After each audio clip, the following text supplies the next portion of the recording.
Welcome to Jazz Piano Skills. I'm Dr. Bob Lawrence. It's time to discover, learn, and play jazz piano. Well, I hope everyone has been enjoying playing the improvisational developmental patterns for the primary sounds of B flat, and of course, exploring the various fingering patterns that require a conscious shifting of the hand in order to establish a jazz articulation and to prepare the hand for continuous ascending and descending movement. Not an easy task, right? It takes a serious commitment cloaked in determination, perseverance, and patience to develop proper hand movement in addition to nailing down the correct chord scale relationships. So if you are sticking to the program that we have been meticulously chiseling away at since the start of the new year, then I want to say congrats. The hard part is over. You might be saying, wait, really? The hard part is over? Yes. The hard part is getting started and sticking with it, which you have been doing now for 3 months.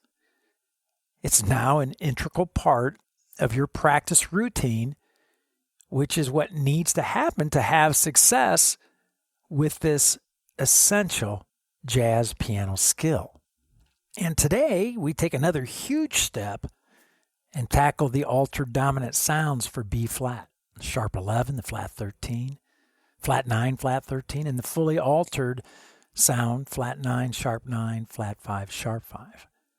And just as we have done with the altered sounds for C and F, today we are going to discover essential improvisation exercises.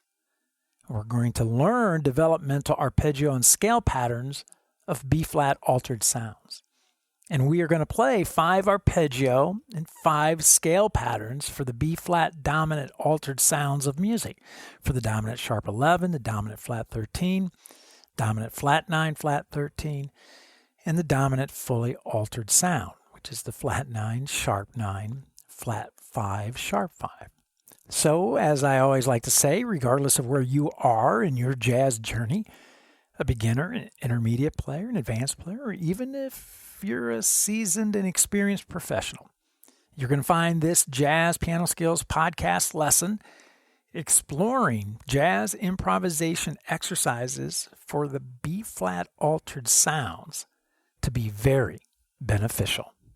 But before we dig in, I want to take a minute, as I do at the beginning of every Jazz Piano Skills podcast episode, to welcome all new listeners. And if you are indeed listening for the very first time, if you are new to Jazz Piano Skills, I want to welcome you. And I also want to invite you to become a Jazz Piano Skills member.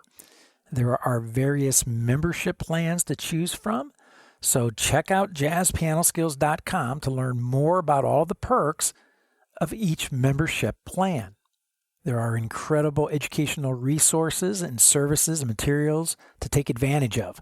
Educational weekly podcast packets, a sequential jazz piano curriculum loaded with comprehensive courses, an online weekly masterclass, online interactive fakebook, private Jazz Piano Skills community hosting a variety of engaging forums, plus unlimited private, personal, and professional educational support.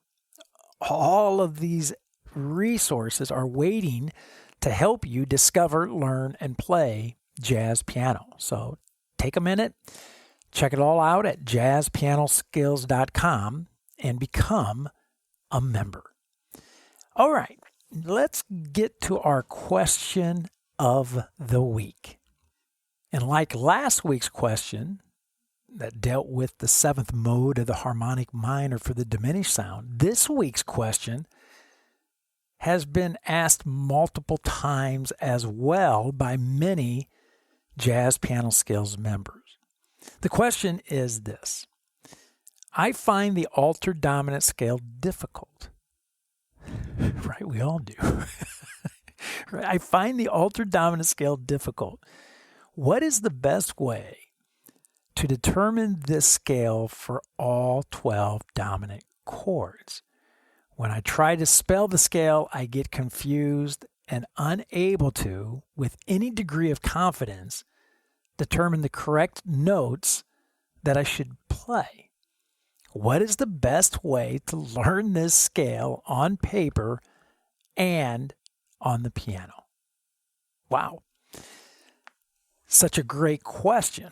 And the very first thing I want to say is you are not alone. This scale gives everyone fits when first trying to learn it, right? And it gives us fits conceptually and physically, just like you're experiencing. So if you're getting confused, first and foremost, if you're getting confused with the academic vernacular that surrounds this scale, I want to encourage you to let all the fancy schmancy labels go, especially the mode name of Superlocrian, which is commonly used to refer to this scale or this sound. In fact, first time I heard the word Superlocrian, I was quite intimidated. And I thought, what the heck? Superlocrian? Is this some kind of like new and improved Locrian mode? Which, by the way, I wasn't too comfortable with the Locrian mode to begin with. And now you put super in front of it. And now I'm kind of freaking out. It just added to my anxiety. So with that being said, I want to give you a quick and easy way to figure out the fully altered scale without getting into all of the academic hurdles that we would jump over in order to explain it. Okay, so the first thing to know is that when jazz musicians speak of the altered dominant sound, they refer to a scale that includes 4 alterations. 4. A flat 9, a sharp 9, a flat 5, and a sharp 5. 4 alterations in total. Now this means there are only 3 additional notes needed to complete the scale, right? Because there are 7 notes in a scale. And we have already established that 4 of the notes are altered. Flat 9, sharp 9, flat 5, and sharp 5. So what are the other 3 notes? They are the root, the third, and the 7th. And if you just stop to think about that for a second, that makes sense, right? The root, the third, and the 7th. Pretty important notes that go along with the 4 alterations. So now check this out. The flat 9 and the sharp 9 will appear between the root and the third. The flat 5 and the sharp 5 appear between the third and the 7th. I want to say this again, right? The flat 9 and the sharp 9 appear between the root and the third. The flat 5 and the sharp 5 appear between the third and the 7th. So if you're at your keyboard, or if you can envision your keyboard, right? I want you to hold down the root, the third, and the 7th. So let's do this for C dominant 7. So we're going to go to root, third, and the 7th. So I have a C, E, and a B flat in my hand. Now, with your eyes, I want you to locate the 9th, which is the note D. And you're going to do this with your eyes, right? Locate the note D. And now with your eyes, I want you to flat the D, which is the 9th. I want you to flat that D to D flat. Now we have the flat 9. And now sharp that 9, D sharp. Just visualize it, just right, as you hold down the root, the third, and the 7th. And now let's use the same approach to locate our altered fifths. With our eyes, locate the 5th, which is G. And now with your eyes, find the flat 5th, which is G flat, and the sharp 5, which is G sharp. And now that you see the scale, write it down on paper. C, D flat. Let's do it this way. C, D flat, D sharp, E, G flat, G sharp, B flat. Now that you have it correctly written down on paper, begin practicing the shape and hearing the sound. Right? You now see, you now feel, and you now hear the C fully altered scale. Right? How cool is that? No fancy schmancy names, no intimidating modes, no academic jargon to confuse you. Just the scale, just the sound, and just the shape. And now that you've done it for C dominant, use the very same approach to locate, document, and play the remaining 11 altered dominant chords or scales. Right? Pretty simple. I hope this helps. And as always, if further clarification is needed, please let me know. Okay, let's discover, learn, and play jazz piano. Let's get after these jazz improvisation exercises for the altered B-flat dominant sounds. As I have mentioned previously, students' struggles with improvisation, more often than not, originate from poor fingerings. Not a lack of skill, not a lack of theory familiarity, but just simply due to immobile hands resulting from poor fingerings. So, I think it was last month I presented you with a few questions. I want to present them again today. Number one, what constitutes good fingering? Number two, what should we look for when establishing a fingering for a certain musical phrase? Number three, what should we be trying to accomplish with our fingerings? Number four, is there always a fingering option that will reign supreme over all other options? And number five, are the golden rules of fingering truly golden and should never be violated, such as using our thumb on a black note to begin a musical line? Well, when pondering these questions, we often end up with a fingering dilemma that often leaves us musically paralyzed.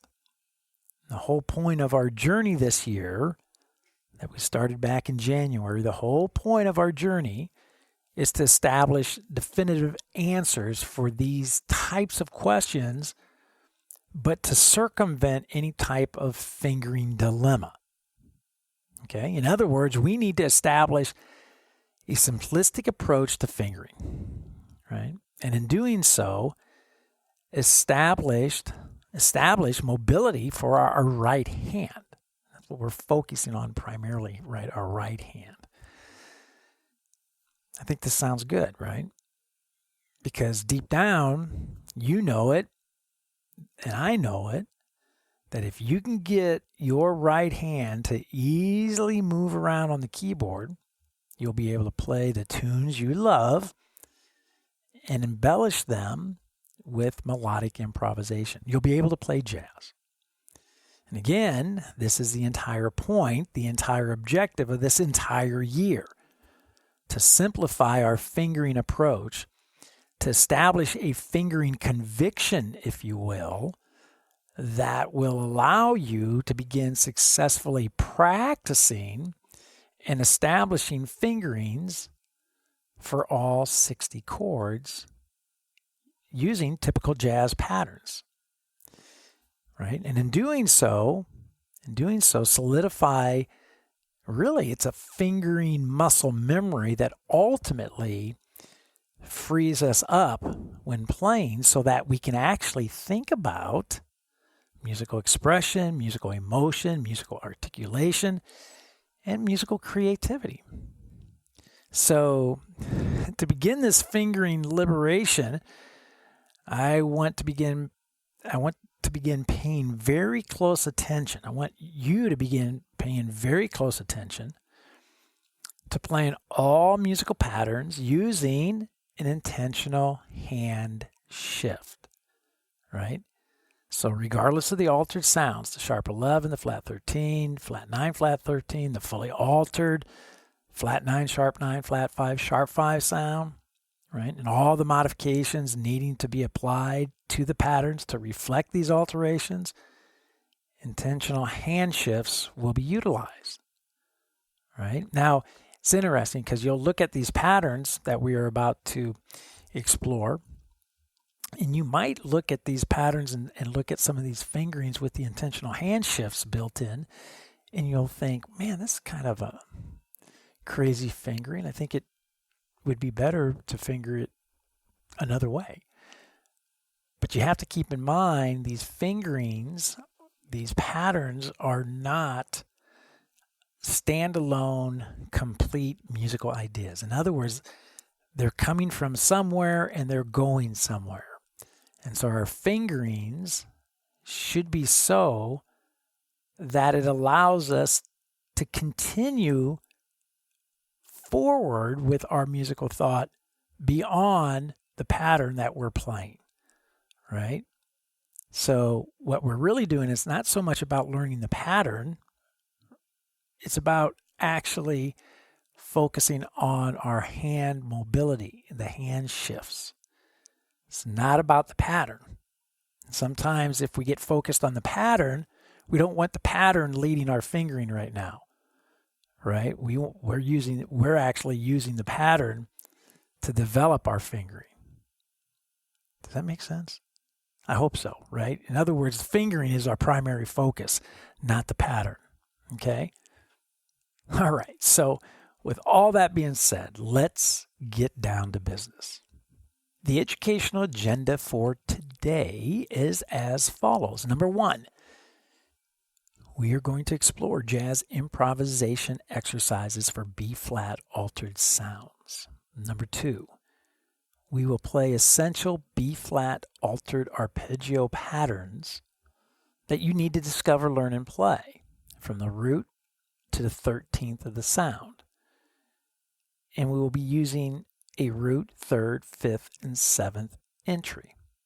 Number 3, we will be playing essential B-flat altered scale patterns that you need to discover, learn, and play. Again, from the root to the 13th of the sound, using a root, 3rd, 5th, and 7th entry. Number 4, I will be playing all jazz improvisation exercises today using, check it out, the B-flat 7 fully altered sound.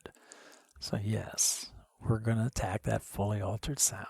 And number 5, I will be playing all jazz improvisation exercises using a traditional swing groove of 110, which by the way is a very fast tempo, but for the sake of time, we're going to move things along at 110. I would encourage you big time to use slower tempos when working through this fully altered B-flat sound. No doubt about it. So if you are a Jazz Piano Skills member, I want you to take a few minutes right now, hit the pause button. I want you to download and print your podcast packets, the illustrations, the lead sheets, and the play-alongs. Again, as a member, your membership grants you access to all educational podcast packets for every weekly podcast episode. So as I mentioned every week, you should be using these podcast episodes when listening to this lesson. And of course, you should be using them when practicing as well. So if you are listening to this podcast on any of the popular podcast directories, and there are many, like Apple, Google, Amazon, Spotify, iHeartRadio, Pandora, and so on, then be sure to go directly to JazzPianoSkillsPodcast.com, JazzPianoSkillsPodcast.com, to download your podcast packets, and you'll find the active download links for your illustrations, your lead sheets, and your play-alongs. You will find those active download links in the show notes. And one final but very significant message that I make a point to bring up every week. If you think that the jazz improvisation exercises for the B-flat altered sounds and the various skills that we are about to discover, learn, and play are over your head, right? Then I would say to you, relax, sit back, no worries, no need to panic. Just continue to listen and continue to grow your jazz piano skills intellectually by listening. That's it. Just listen. And keep in mind, every skill, right? Every skill is technically over our heads when introduced, but this is how we get better, right? We place ourselves in the middle of conversations that we have absolutely no idea what is being discussed, right? We're hearing terms that we've never heard before. And this is how we grow, right? I say it all the time, that musical growth begins upstairs, mentally, conceptually, before it can come out downstairs, physically, in our hands. So the very first step, sit back, listen to this podcast lesson now to discover and learn. The play, as it always does, will come in time. I guarantee it. Okay, now that you have your lead sheets in your hands, I want to point out a few things. You will see that lead sheets 1 through 4 deal with arpeggio motion, while lead sheets 5 through 8 deal with scale motion. Okay, you will also notice that the jazz improvisation exercises are the same for all 4 altered B-flat dominant sounds. For the sharp 11, for the flat 13, the flat 9, flat 13, and the fully altered flat 9, sharp 5, flat 5, sharp, flat 9, sharp 9, flat 5, sharp 5 sound. Wow, that is a mouthful. The exercises, of course, right? The exercises are modified to reflect those sounds, the proper sound. You'll also notice that my fingerings, suggested fingerings, are included for every note of every exercise, for every sound.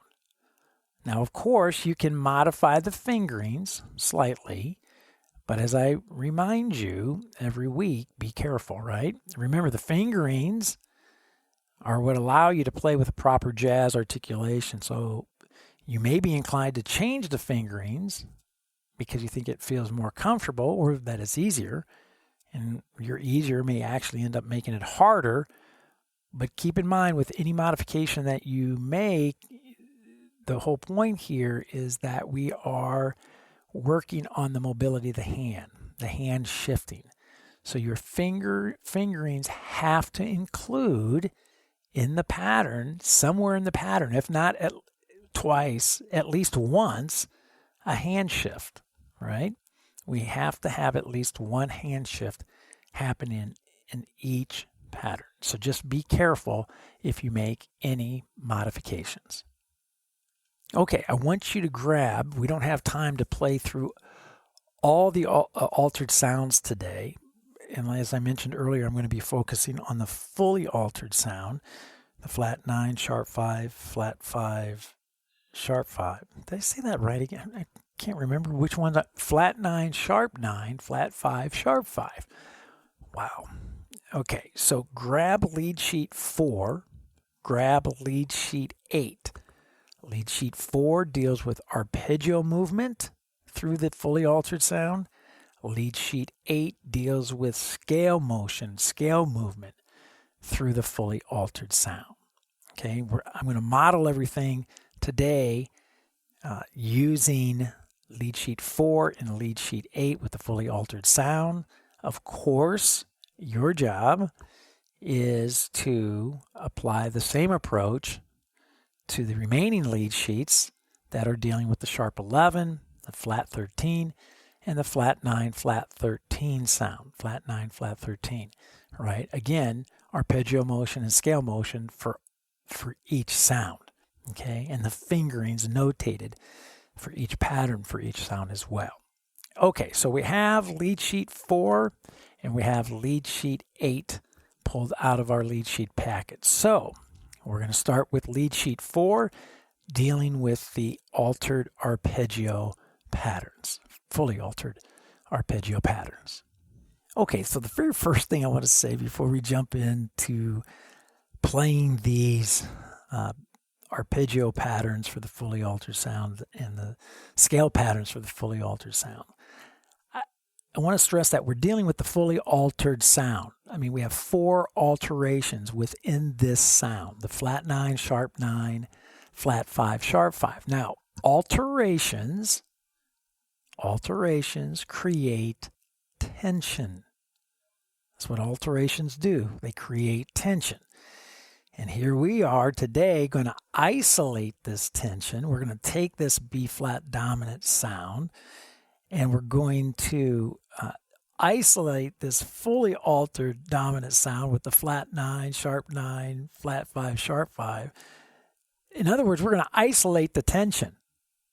So what I'm getting at is that your ears are going to hear things because this tension is not going to be resolved. It's going to be a lot of tension in these exercises. So you're going to hear this, and your first reaction to the ears is going to be like, oh my gosh, this sounds terrible. Well, yeah, maybe. I mean, I've played these so often and so much that the altered sounds actually sound normal to me now.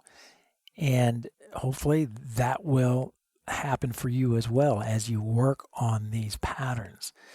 These altered 9s and these altered 5s will actually start to sound pleasant to the ear. But I just mention it now that upon first hearing, if your ears are telling you, wow, this is awful, just keep in mind that we are isolating tension and practicing tension.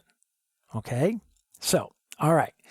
So with that being said, looking at lead sheet 4, scale 4, you'll see again we have letter A, B, C, D, and E, 5 different patterns that we are going to use to work on hand mobility, fingerings, right? So it's not so much the pattern that's important.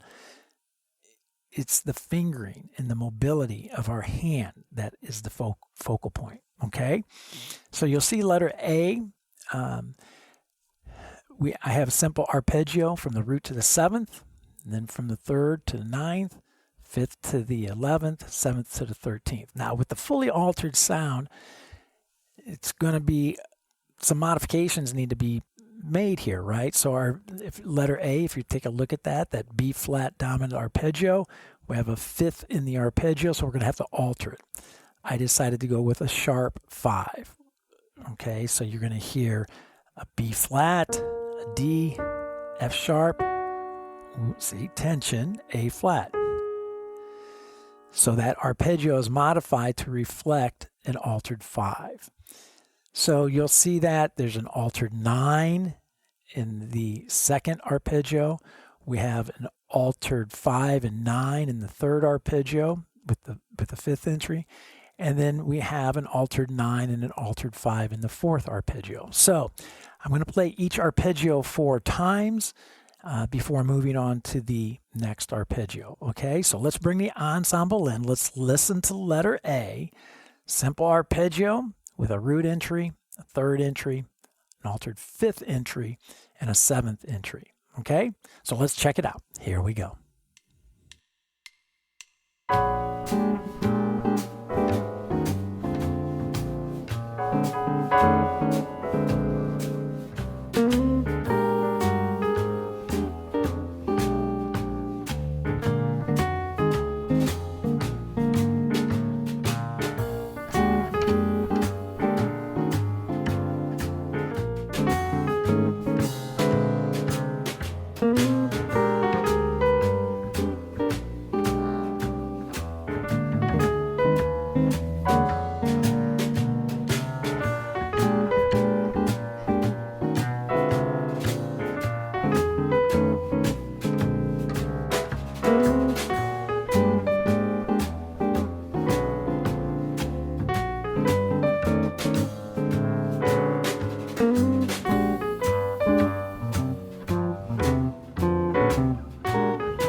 right? I told you some tension in there, some sounds that you may or may not be familiar with, right?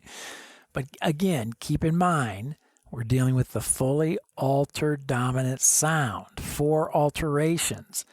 Your ears may not be familiar with these sounds at this time, but they will be, I guarantee it, as we work through all this. They will start to become more and more comfy as we get a little further down the road here. So, all right, so let's take a look at letter B. Again, we are sticking to 4 patterns: root entry, third entry, an altered 5th entry, and then a 7th entry. The arpeggio now is got some shape to it, a little different form to it, and it's a little longer phrase, right? This musical phrase covers 3 beats in the measure, and we have intentional hand shift in each pattern. All right, so let's bring the ensemble in, and let's take a listen to letter B. Here we go. Check it out.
Again, I'm playing these. I mentioned earlier I'm playing all these patterns today at 110. Honestly, that's a fast tempo. I would prefer to have you practicing these at a much slower tempo so you can focus on the fingerings.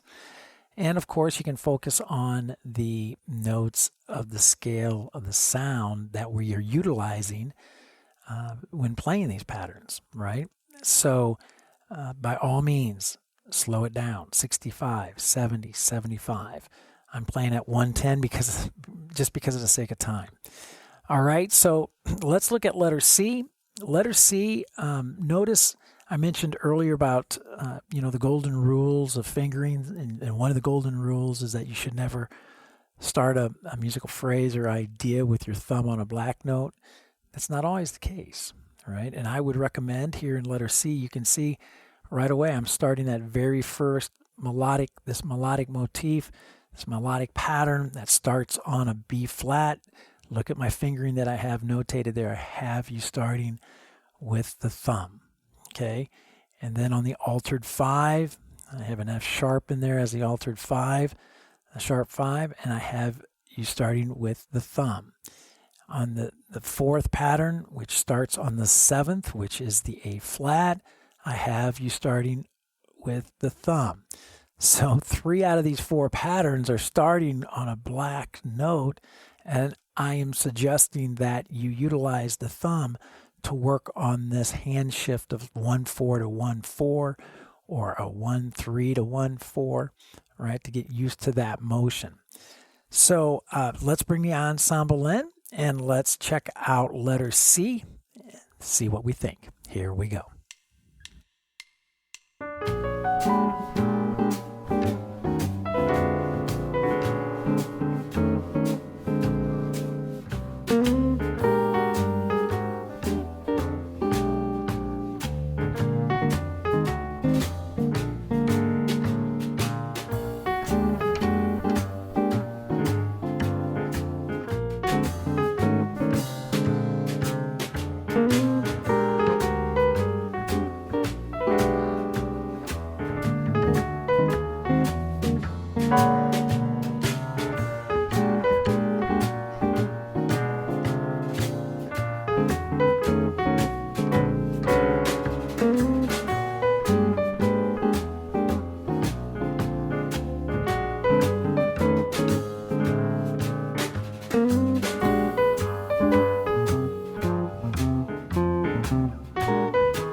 righty, now we're on to letter D, eighth note triplets. Always have to be dealing with eighth note triplets, right? It's a rhythmic motif, a rhythmic pattern that you got to deal with in jazz.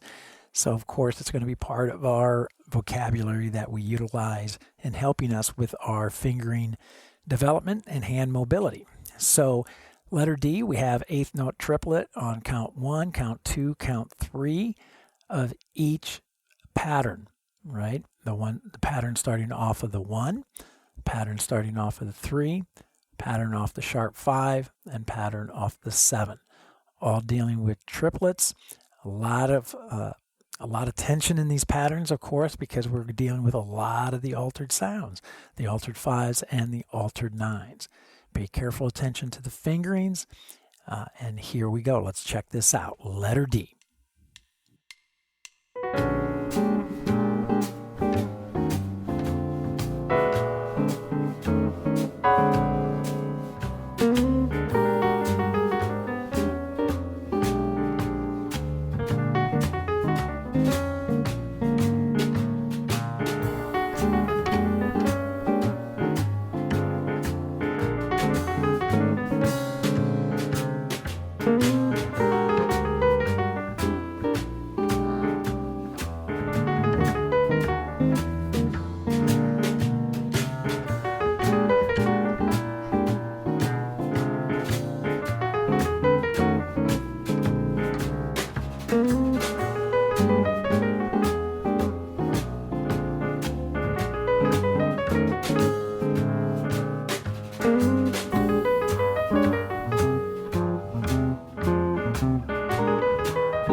So, okay, now we're on the letter E, the last pattern dealing with arpeggio motion.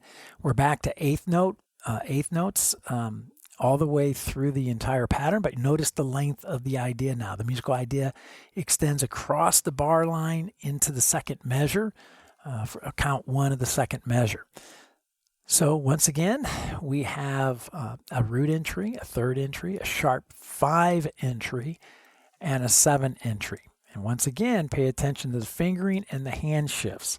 I know I made mention last week that it's a good idea maybe to take some kind of yellow highlighter or a red pencil or something and mark where these hand shifts are taking place, right? Just so that you can see, make them illuminate off the page for yourself.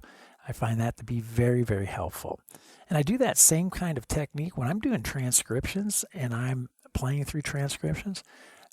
I will actually mark where my hand is shifting through lines, because a lot of times I'm playing transcriptions of instrumentalists, not pianists. And I have to be consciously aware of hand shifts in order to make those instrumental lines work on the piano. So let's listen to letter E, our last exercise dealing with arpeggio motion for the fully altered B-flat sound. So here we go. Check it out.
All right, so we've just completed 5 exercises, all dealing with arpeggio motion and dealing with the fully altered B-flat dominant sound. So a lot of those arpeggios had flat 9s and sharp 9s and flat 5s and sharp 5s.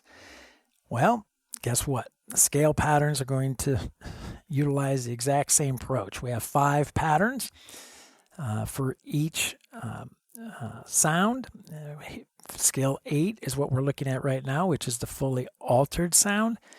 And once again, we're going to utilize the same format where we're entering a root entry, a third entry, an altered fifth entry, and a seventh entry to play these scale patterns. Okay, so let's look at letter A. Let's listen to letter A. And one thing that I will point out is that a lot of these exercises dealing with scale motion, you may see in the fingering notation where I have you actually ending the musical thought, the musical line with your thumb, right? And as I mentioned earlier, these ideas are not intended to be a complete idea. In other words, I want you to think of these ideas as coming from somewhere and these ideas going somewhere, as in an improvised solo.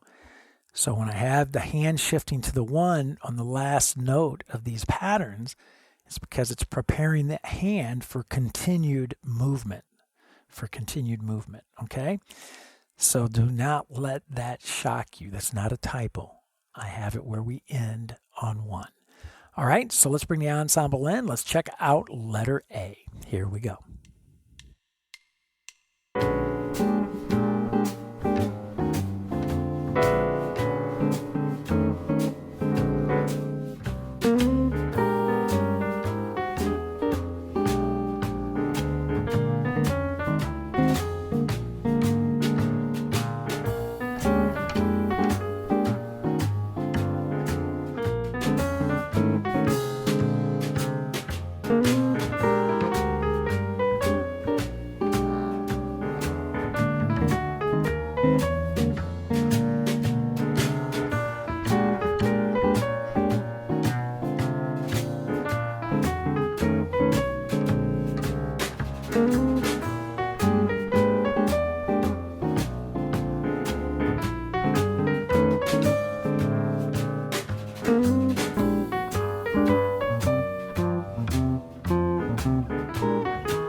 Nice, right? Again, letter A will help you really get a handle on the 7 notes of the altered scale for B flat. So if I had to pick one exercise out of all the exercises today, letter A of my scale movement here on skill 8, lead sheet 8, letter A would be my number 1 go-to. I'd practice that, maybe, quite possibly, I'd practice that before I even would do the arpeggios, because I really want to get a handle on the scale, because the more familiar I am with the scale and being able to see the scale from various entry points, the easier it will be for me to play my arpeggio patterns, and the easier it will be for me to play, of course, my scale patterns. Okay, so let's move on to letter B. The scale now has a little more shape to it. We're not just going straight up. You can see there's some movement taking place, ascending, descending, ascending. with these lines. So let's bring the ensemble in and let's take a listen to letter B. Here we go.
Well, we dealt with eighth note triplets with the arpeggio patterns, right? Well, we're going to deal with eighth note triplets here with scale movement as well. So take a look at letter C.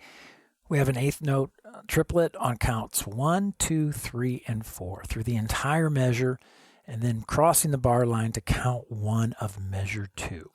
And again, you may see where I'm having you end some of these ideas with the thumb. Again, just prepping the hand for continuing motion. All right. So let's bring the ensemble in and let's check out these eighth note triplets. And here's a perfect example of what I'm just talking about. The better you know the scale, the easier it will be to play patterns such as letter C. You have to know the scale. So here we go. Check out letter C.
Never easy, right? The eighth note triplet, never easy. And it's certainly not easy when you start applying it to a fully altered scale. Wow. All right. So onward to letter D. We're back to eighth notes. Again, extended musical idea that goes all the way through measure 1, crosses the bar line into measure 2. And once again, pay attention to the fingerings. I may have you ending some of these musical phrases with your thumb. All right. So again, 110 is the tempo. Again, I would play these patterns at a slower tempo as you get familiar with the scale and as you get familiar with the movement of the lines. So here we go. Letter D. Check it out.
we are down to our final pattern for the day, scale pattern, dealing with the fully altered sound for B flat.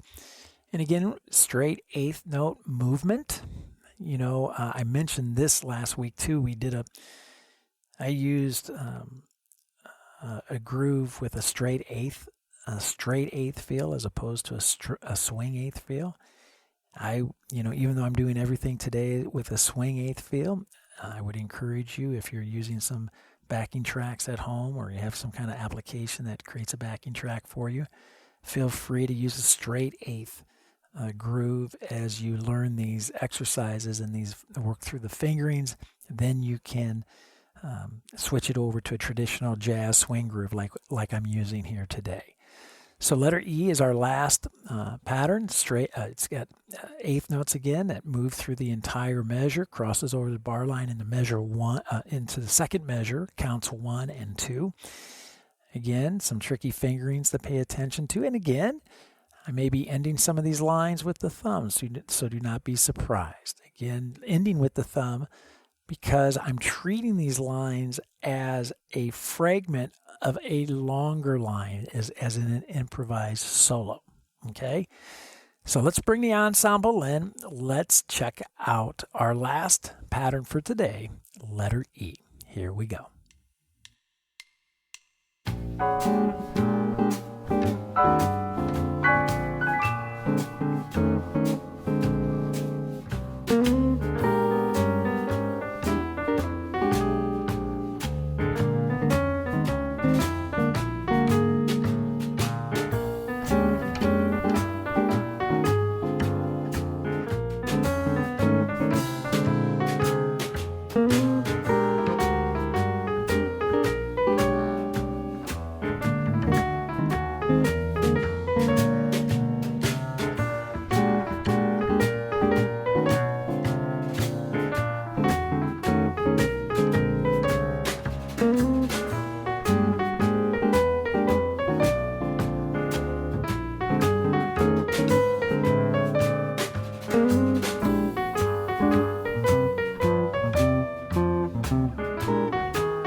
As always, it's like running a marathon, man. Every one of these podcast episodes, so much to try to get in within one very fast hour. So, even though I played these exercises today using the dominant fully altered sound only, that was only for the sake of time. I want you to practice these exercises for the dominant sharp 11, dominant flat 13, and the dominant flat 9, flat 13 sound as well. And again, these altered sounds are coming from our harmonic and melodic minor scales. Just throwing that out there because I want you to know we're just not grabbing these alterations out of thin air. They are coming from our harmonic and melodic minor scales. These patterns, the fingerings, they're all laid out for you in your Lead Sheets podcast packets. So be sure to utilize them. Now remember, you can modify the fingerings slightly to suit your hand best, but just be sure that whatever fingerings you choose, right, be sure that it includes a hand shift, right?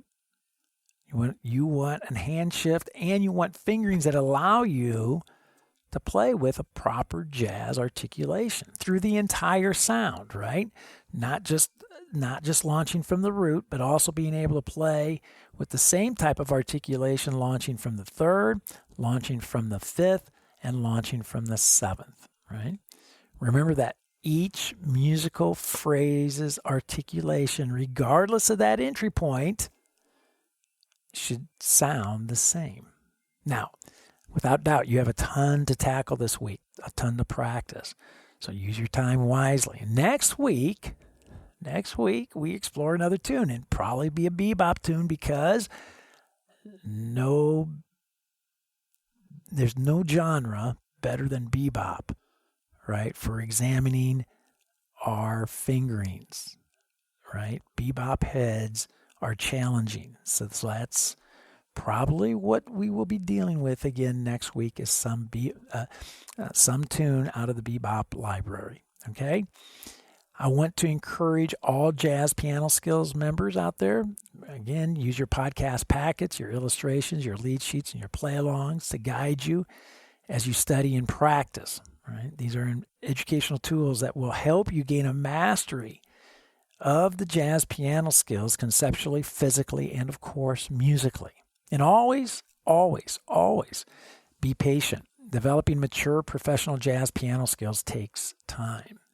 So begin structuring your improvisation development after the playing demonstrations that I modeled for you today in this podcast episode, and I guarantee it, you'll begin to see, feel, and hear your musical progress.